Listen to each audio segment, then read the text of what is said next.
Hi, and welcome to the sixth episode of Educational Screencasts. I'm Paul Anderson. You can follow me on Twitter at Paul Anderson. And if you want to find me on the internet, I'm writing a blog, and that is at theboldstandard.com. Now, as you can tell, I'm wearing a Twitter colored T-shirt today, and so the topic for today is Twitter, and not only Twitter, but Twitter in the classroom. And so what I'm going to talk about today is how I use Twitter in my classroom and how I hope to use it over the next year. Okay, if you haven't been paying attention over the last year, Twitter has gotten bigger and bigger. I remember reading about Twitter it seems like a few years ago, and didn't really make sense to me at that time, but wow, it's really grown, and I continue to use it more and more every day. So what is Twitter? Twitter is essentially an instant message or a text message that you're sending, and it goes out to everyone who follows you. And so if you haven't signed up for a Twitter account, you better go do it before somebody grabs your name. And so you go to twitter.com. Once you go to twitter.com, you can just click on this and it'll kind of step you through a joining process. You choose a name. I think you have to authenticate with an email, but essentially you set yourself up, and when you're done, you can log in. So let me log into my Twitter account. Okay, so here we are. What does it look like? It's pretty much a stream. And so on the left side, I've got people that I'm following. On the right side, it tells what my name is. It's got my icon, shows who's I'm following, who's following me, and then what updates I've made. It also shows what topics are trending right now. So it looks like Bruno and Michael Jackson have taken a backseat to UFC 100, which I'm not really sure what that is. But I could click on that and kind of check that out. And so what is this? Well, I could post something up here. If I say hello world and I update my post, it'll now say that Paul Anderson said hello world. One nice thing about Twitter is that I can click on this trash can. If I say something stupid or say something I don't want to say, I can click on that and I can delete it. And so that's one really nice bit of things. One nice part of Twitter, which I like. You can go back and fix those changes. And so what is Twitter then? It's you saying something, and that something is followed by everybody who follows you. Now, that seems like it's not that cool, but it actually can get really, really cool. So, for example, Tour de France is going on right now. I love watching the Tour de France, and so I'm following Lance Armstrong. And so 1 hour ago, he posted from Tweety this thing talking about tour has gotten so big that approximately 8,000 are looking for rooms every night. That's cool. And then it has a link to a article. So that's kind of what Twitter is. And you can follow famous people. If you want to follow me, you would just go to twitter.com, Paul Anderson, and it's going to bring up my page. And since I'm signed in as myself, I can't follow myself, but you can click on this. There'll be a little follow button, and then you can follow there. Okay, so what is this about? It's not about Twitter. Hopefully you have an understanding of what that is. What it is talking about how we can use Twitter in the classroom. And so I have more than one account on Twitter, and I don't know if that's legal, but hopefully nobody calls me out on it. Okay, so I have an AP Biology account. AP Biology is a separate name. It's what I teach. And so I grabbed that, last year, something like that. And so if you look here in AP Biology, I'm following no one, but I've got a bunch of followers. And so all these people are following me.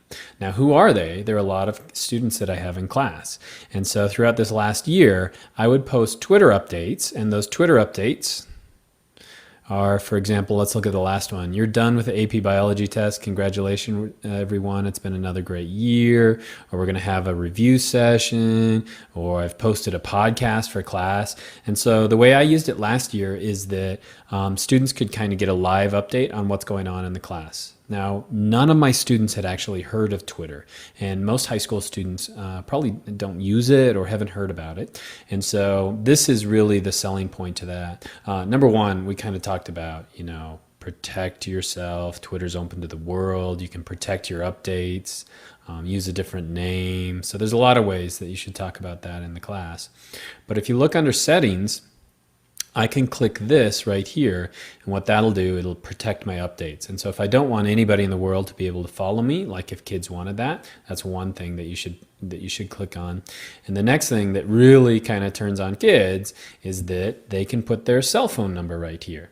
And so if they put their cell phone number right there, if they're following somebody and that person tweets or sends a Twitter message, it automatically goes to their cell phone as a text message.